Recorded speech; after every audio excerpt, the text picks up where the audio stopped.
ప్రాచీన యోగుల గురించి మీకు తెలుసా? ఎన్నో ఏళ్లు కఠోర తపస్సు చేశాక కూడా వారు లిప్తకాలం మాత్రమే నన్ను చూడగలిగారు. నన్ను దర్శించుకున్న మొదటి క్షణంలోనే మీరు లేదా మీ పూర్వీకులు ఆర్జించిన పుణ్య ఫలితం మీకు దక్కింది. మిగిలినదంతా నా కృపాకటాక్షమే.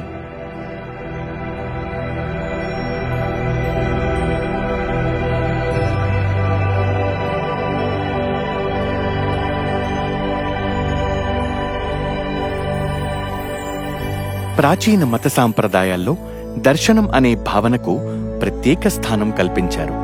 భగవంతుని ప్రత్యక్షంగా దర్శించుకోగలగడం అత్యుత్తమ వరంగా భావిస్తారు. భక్తులు దుర్గమ మార్గాలలో పయనించి ఎన్నో గంటలు వరుసలో నిలబడి దర్శనం కోసం ఓపికగా ఎదురుచూస్తారు. నిరాకార నిరంజనుడైన పరమాత్మ శ్రీ సత్యసాయి రూపం ధరించాడు. భక్తులకు తన దర్శనం ప్రసాదించడమే కాదు, తనను స్పర్శించి తనతో సంభాషించే అంటే స్పర్శన భాషణ భాగ్యాన్ని కూడా కలుగచేశాడు. స్మృతులు దర్శనం పాపనాశనం, స్పర్శనం కర్మ విమోచనం, సంభాషణం సంకటనాశనం అని పేర్కొంటున్నాయి. పుట్టపర్తిలో భక్తులు దర్శనం కోసం సుదీర్ఘమైన వరుసల్లో నిలబడనక్కరలేదు. సుఖంగా కూర్చున్న భక్తుల వద్దకు ఆయనే నడుచుకుంటూ వస్తారు. 1950వ సంవత్సరంలో తన 25వ జన్మదినం నాడు భగవాన్ ప్రశాంతి మందిరాన్ని ప్రారంభించారు. ప్రతినిత్యం కనీసం రోజుకు 2 మార్లు ఆశీస్సులు లభించేలా దర్శనాన్ని వ్యవస్థీకరించారు. బెంగళూరులోని భగవాన్ పాత మందిరం బృందావనంలో ఇరుపక్కల బారులు తీరిన మొదుగు చెట్ల నడుమగా లేదా భారీ రావి చెట్టు ఛాయలో నుంచి గాలిలో తేలుతున్నట్టు స్వామి దర్శనానికి నడిచి రావటం సమ్మోహనకరంగా ఉండేది.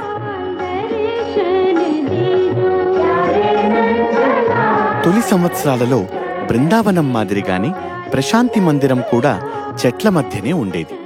తదుపరి కాలంలో చక్కగా పరిచి చదును చేసిన ఇసుక ఉండేది. అలౌకికమైన ఉషోదయ సంధ్యా సమయాల్లో అడుగుజాడలు పడి పడనట్లుగా ఆ బంగారు రంగు ఇసుకలో స్వామి నడిచి రావటం ఆనాటి భక్తులు ప్రతి ఒక్కరికీ ఒక మరువలేని అపూర్వ జ్ఞాపకం. క్రమంగా ఇసుక స్థానాన్ని కాంక్రీట్ ఆక్రమించింది. అక్కడ నిర్మించిన పైకప్పు సాయి కుల్వంత్ హాలుగా పరిణామం చెందింది. నీరవ నిశ్శబ్దం స్థానంలో స్వామి రాకను సూచించే మృదుమధుర వాద్య సంగీతం వచ్చి చేరింది. 2003లో వాద్య సంగీతం బదులు వేద పఠనం ప్రారంభమైంది. ప్రతి ఒక్కరూ అందులో భాగస్వాములై ఆ దివ్య తరంగాల్లో మునకలేసే అవకాశం కలిగింది.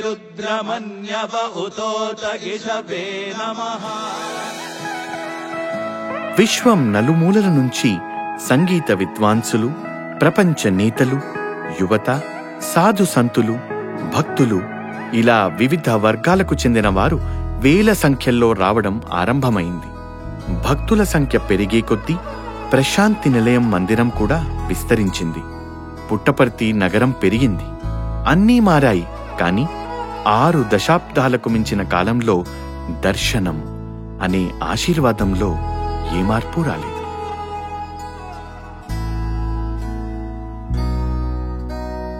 దర్శన సమయంలో సామాన్యంగా జరిగేదేమిటి? దర్శనం కోసం భక్తులు బారులు తీరి నిలబడే ముందుగానే భక్త్యావేశం పెల్లుబుకుతుంది. క్రమంగా భక్తుల సంఖ్య పెరిగిపోవడం వల్ల టోకెన్ ఇచ్చే విధానం పాటించమని స్వామి సూచించారు. కొన్ని వరుసల్లో నిలబడిన భక్తులలో ప్రతి వరుసకు ఒక సంఖ్య ఇస్తారు. అదృష్టాన్ని బట్టి దక్కిన క్రమానుసారం వరుసల వారీగా దర్శనానికి అనుమతిస్తారు. అందువల్ల అమెరికాకు చెందిన వ్యాపారి, సమీప గ్రామస్థుడైన రైతు, పూలు అమ్ముకునే స్త్రీ, విఖ్యాత ఆచార్యుడు అనే తేడా లేకుండా అందరికీ సమానంగా స్వామి సామీప్యాన్ని అనుభవించే అవకాశం లభిస్తుంది. మరింత శ్రద్ధగా ప్రార్థించేలా టోకెన్ వ్యవస్థ భక్తులను ప్రేరేపించింది. అది కేవలం అదృష్టమేనా? ఒకసారి కొందరు యువకులు దర్శనానికి వచ్చారు. స్వామి కొంటె నవ్వుతో వారిని సమీపించి, ఒక కాగితం మీద రాసుకోండి, 4, 1, 3, 7, 8 అని చెప్పారు. ఏమీ అర్థం కాకపోయినా వారు స్వామి చెప్పినట్లే చేశారు. స్వామి వారితో గుసగుసలాడుతూ, రేపటి నుండి కొన్ని రోజులు ఈ వరుసల్లో కూర్చోండి, దర్శనానికి ముందు వరుస దక్కుతుంది అని చెప్పారు. ఒక పక్క పురుషులు, మరో పక్క మహిళలు ధ్యానమగ్నులై కూర్చొని దర్శనం కోసం వేచి ఉంటారు. కొంతసేపటికి శ్రావ్యమైన సంగీతం దర్శన సమయం ఆసన్నమైందని సూచిస్తుంది. మనోహరంగా స్వామి ప్రవేశిస్తారు.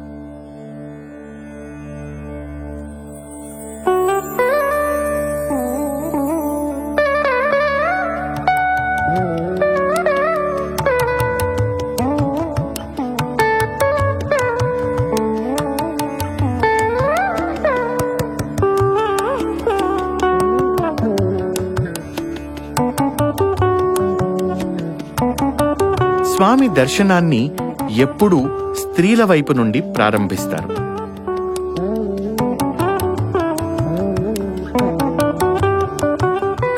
ఒక చేతితో అంగీని సుతారంగా పట్టుకుని మరొక అరచేతిని ఆశీపూర్వకంగా పైకెత్తి ఏవేవో దివ్య సంజ్ఞలు చేస్తూ జగజ్జననిలా మనోహరంగా నడుస్తారు.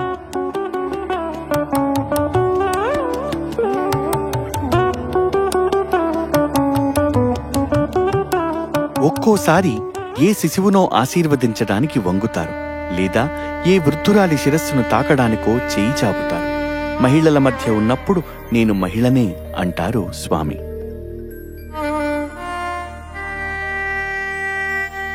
ఏ వృద్ధ భక్తుడినో చూసి కాబోలు ప్రశాంతమైన స్వామి వదనంలో చిరునవ్వు విరబూస్తుంది. వడిగా కొన్ని అడుగులు వేసి, ఎప్పుడు వచ్చావు బంగారు అని అడుగుతారు. అది చాలు హృదయంలో భారం దిగిపోవటానికి, మనసులో సందేహాలు పటాపంచలు కావటానికి.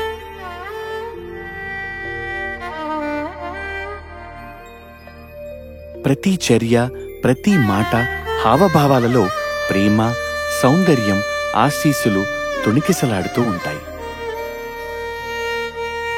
అటుపై స్వామి మెల్లగా పురుషుల వైపు మళ్ళుతారు. నడకలో స్త్రీ సహజమైన లాలిత్యం పోయి పురుష సహజమైన గాంభీర్యం చోటు చేసుకుంటుంది. ఆయనే చెప్పినట్లు పురుషులలో ఉన్నప్పుడు ఆయన పురుషుడు. స్వామి తమ చేతిలో పట్టుకున్న కవర్లు, కాగితాల దొంతులు శ్రీ సత్యసాయి అవతారంలో ప్రముఖంగా కనబడే ప్రత్యేకత. నిజానికవి భక్తుల ప్రార్థనలకు, కృతజ్ఞతకు, పెల్లుబికే భక్తికి ప్రతీకలు. తమ ప్రార్థనలు రాసుకున్న లేఖలను భక్తులు దర్శన సమయంలో స్వామికి అందచేస్తారు. చేతిలో ఆ లేఖలను పట్టుకొని భగవాన్ నడిచి వచ్చే దృశ్యం మూర్తీభవించిన దైవత్వం అన్నట్టు ఉంటుంది. ప్రశాంతి మందిరం అంతర్భాగానికి అలంకారమైన విగ్రహం ఆ భంగిమలోనే ఉంటుంది. దానిని భగవాన్ స్వయంగా ఆవిష్కరించారు. ఆలయాల్లో దైవ ప్రతిమలను చేతిలో ఆయుధాన్నో పుష్పాన్నో ధరించినట్లు రూపొందిస్తారు.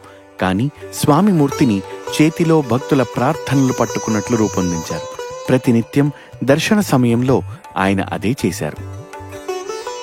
ఒక్కోసారి లేఖను స్వామికి అందించగానే హృదయంలో భారమంతా తగ్గి భక్తులు ఉద్వేగానికి లోనవుతారు. ఒక్కోసారి లేఖను అందుకుంటూనే స్వామి అందులోని విషయం తనకు తెలుసునని వెల్లడిస్తారు. సర్వజ్ఞత ఉట్టిపడే చిరునవ్వుతో ఒక చేత లేఖలు పట్టుకొని మరో చేతితో ఆశీస్సులు అందిస్తూ ముందుకు సాగుతారు. అవసరమైన కొన్ని సందర్భాలలో ఆశీర్వదించే హస్తాన్ని గుండ్రంగా తిప్పుతూ అలా సృష్టించిన విభూతిని ఒడిసి పట్టుకుంటారు. ఎంతో ప్రేమతో ఆ విభూతి ప్రసాదాన్ని రోగుల నోట్లో వేస్తారు. కొన్నిసార్లు వారి నుదుటిపై పూస్తారు, లేదా చేతులు చాపిన వారి దోసిళ్లలో పోస్తారు.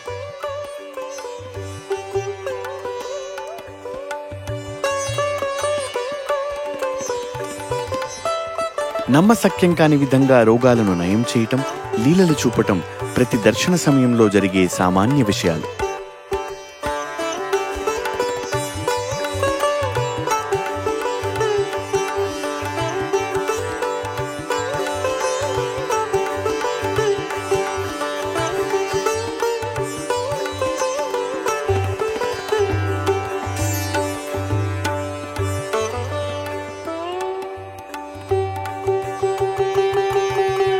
వికలాంగులు, ఇతర వైకల్యాలు గల వారి వద్దకు వెళ్లి వారిని అనునయించి ధైర్యాన్ని కలిగిస్తూ ఒక్కోసారి హస్తస్పర్శతో వారిని నయం చేస్తారు.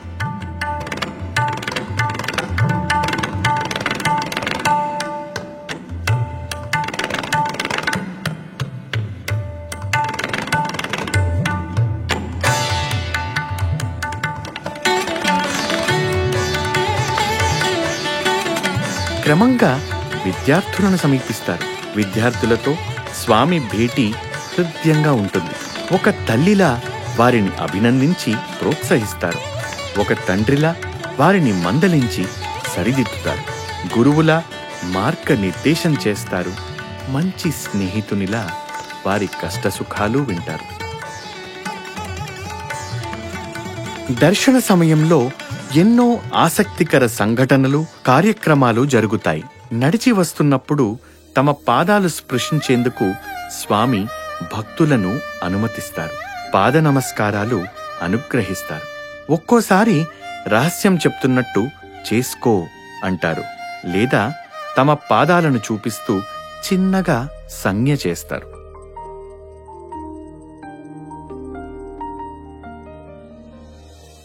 కొన్ని సమయాల్లో స్వామి ఎంతో ఓపికగా వరుసల్లో ఉన్న భక్తులు లేదా సేవాదళి మధ్య నడుస్తూ పాద నమస్కారాలు ప్రసాదిస్తూ జపమాలలు, విభూతి పొట్లాలను ఆశీర్వదిస్తారు. తమ ఫోటోలపై సంతకం చేసి ఆశీర్వదించేందుకు ఆగుతూ ఉంటారు. స్వామి సంతకం చేసిన ఫోటోలు విశ్వమంతటా ఎన్నో సాయి మందిరాలలోనూ వేలాది మంది భక్తుల గృహాలలోనూ దర్శనమిస్తాయి.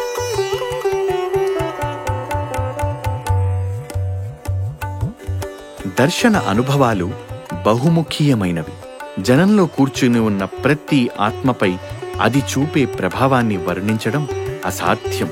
ఫ్రెంచ్ దేశీయుడైన ఒక బౌద్ధ భిక్షువుకు అతని గురువుగా దర్శనమిచ్చి అతనిలో విశ్వాసాన్ని దృఢపరిచారు.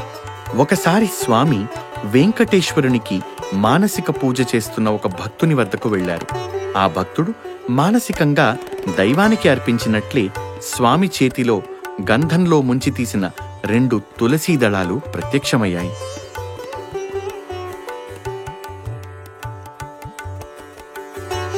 ఒక పాశ్చాత్యుడు, ఆయన భగవంతుడు, నేను మొదటిసారి ఆయన్ని కలిసినప్పుడు నాకేసి చూడనైనా చూడకుండా నన్ను ఏడ్చేలా చేశారు అని చెప్పాడు.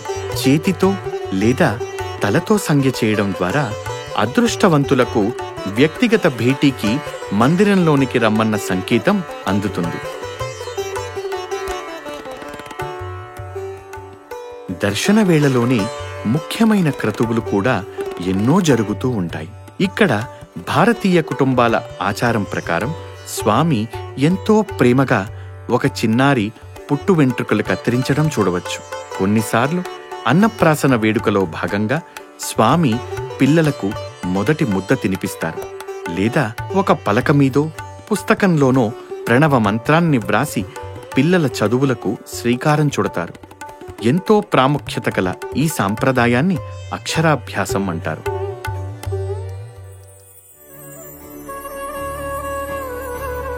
పుట్టినరోజు పండుగ జరుపుకుంటున్న విద్యార్థులు లేదా భక్తులకు ఆశీస్సులు అందించడం దర్శన సమయంలో కనిపించే ఆత్మీయమైన దృశ్యం. స్వామి వారిపై మంగళాక్షతలు జల్లి చాక్లెట్లు విసురుతున్నప్పుడు అందరూ చిన్న పిల్లలైపోయి వాటి కోసం ఎగబడడం మరో వేడుక.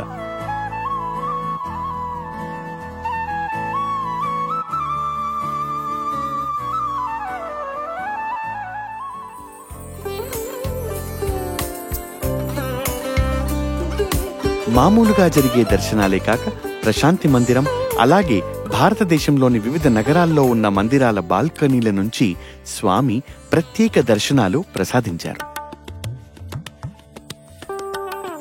స్వామి కారులో బయటకు వెళ్ళినప్పుడు కూడా భక్తులకు కారు దర్శనం లభించేది.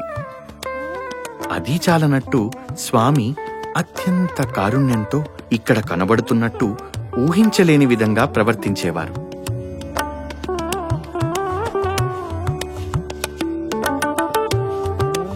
స్వామి తమ జన్మదినం నాడు, అలాగే వివిధ పండుగల సందర్భాలలో ఎన్నో రకాల వాహనాల నుండి ప్రసాదించిన దివ్య దర్శనాలు కేవలం భక్తులను తన్మయత్వంలో ముంచెత్తడానికే.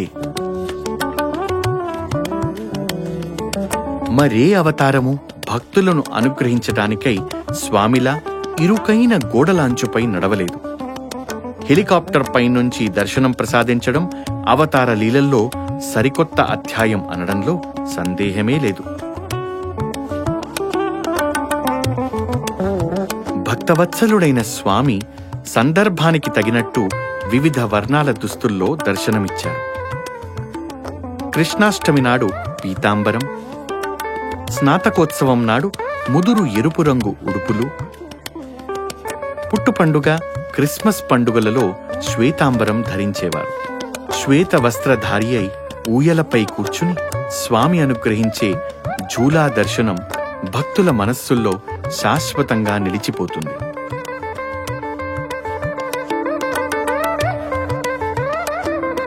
భక్తుల మధ్య నడుస్తూనే స్వామి నేరుగా వారి హృదయాల్లోకి ప్రవేశిస్తారు. 2002 వేసవి తరగతుల్లో తాము నడిచే తీరును స్వామివారి స్వయంగా వర్ణించారు. స్వామి యొక్క నడక జెంటిల్ నడక. Swami style of walking is so gentle, so beautiful. మృదుమధురమైనటువంటి నడక. It's so soft and tender. మృదువైనటువంటి నడక. And so sweet and rough tender. గా పోయేటువంటిది కాదు. So delicate, not rough. ఆ రఫ్నెస్ నా దగ్గర లేనే లేదు. There is no trace of roughness and నాకు toughness in అంతకు it. Softness sweetness. Bhagavan is all softness and sweetness. దర్శనం ప్రాముఖ్యతను వివరిస్తూ భగవాన్ భక్తులకు ఒక హెచ్చరిక చేశారు. నా దర్శనానంతరం ప్రశాంతంగా ఒక మూల కూర్చోండి. నేను మిమ్మల్ని దాటి వెళ్తున్నప్పుడు నాలో నుంచి శక్తి ప్రసరిస్తుంది. దర్శనానంతరం కబుర్లలో పడితే మీరు గ్రహించే ఆ శక్తి చెదిరిపోయి తిరిగి నన్ను చేరుకుంటుంది. నా చూపు పడిన ప్రతి ఒక్కటి శక్తివంతమై పరివర్తన చెందుతుందని విశ్వసించండి. రోజురోజుకి మీలో మార్పు వస్తుంది. దర్శనం ద్వారా సాధిస్తున్న దానిని తక్కువ అంచనా వేయకండి.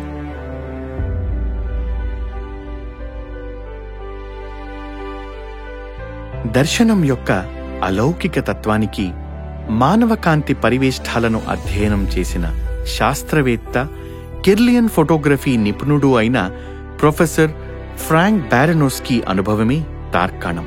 బృందావనం ఆశ్రమంలో నగర సంకీర్తన జరుగుతున్నప్పుడు భగవాన్ ఆయనకు ప్రత్యేక దర్శనం ప్రసాదించారు.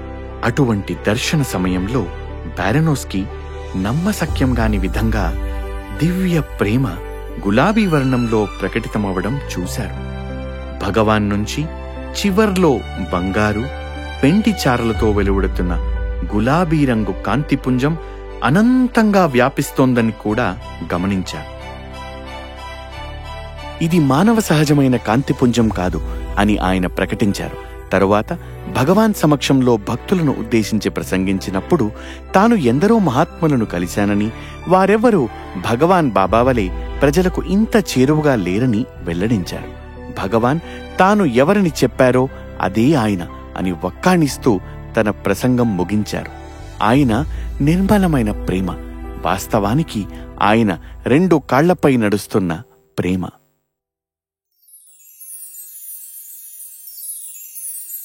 ఎన్నో కష్ట నష్టాలకు ఓర్చి ఓపికగా వేచి ఉండి చివరకు దైవ దర్శనం కోసం గర్భగుడిలో ప్రవేశించగానే మనం కన్నులు మూసుకుంటామని, అందుకు కారణం మనం మన హృదయాలలోనే ఉండే పరమాత్మను దర్శింపచేయడమే దర్శనం పరమ ప్రయోజనమని భగవాన్ చెప్పేవారు. స్వామి దర్శనం ప్రగాఢ ధ్యాన సంబంధమైన అనుభవం. ఒక యువకుడు స్వామిని ఒక ప్రత్యేక రూపంలో తీవ్రంగా ధ్యానిస్తున్నాడు. అందువల్ల అతను స్వామి తన ఎదుటకు రావటం గమనించలేదు. కనులు తెరవగానే అతను తాను ధ్యానిస్తున్న రూపంలో స్వామిని చూశాడు. సర్వజ్ఞుడైన స్వామి మనోహరమైన చిరునవ్వుతో లోపల ఉన్న స్వామి, బయట ఉన్న స్వామి ఒకరే అన్నారు. దర్శన సమయంలో ధ్యానంలో ఉన్న మరొక భక్తుని ఆశీర్వదిస్తూ స్వామి, కనులు మూసుకొని స్వామి అంతటా ఉన్నారనుకొని ధ్యానం చెయ్యి, కనులు తెరిచి స్వామి అంతటా ఉన్నారని గమనించు అన్నారు.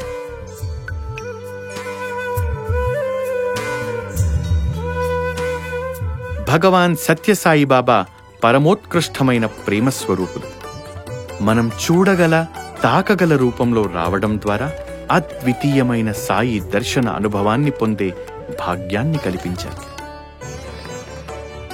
దర్శనం మార్మికమైన దివ్య అనుభవం.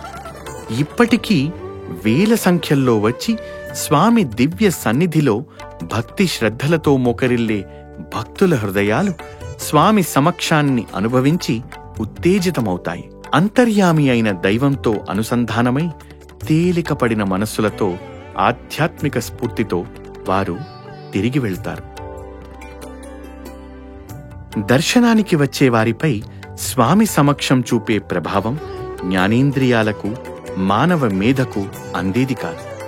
రండి, మన స్వామి దివ్య రూపాన్ని ధ్యానిస్తూ సాయి ఆనందంలో మునిగి తేలుదాం. సాయి సుందరా సుందరా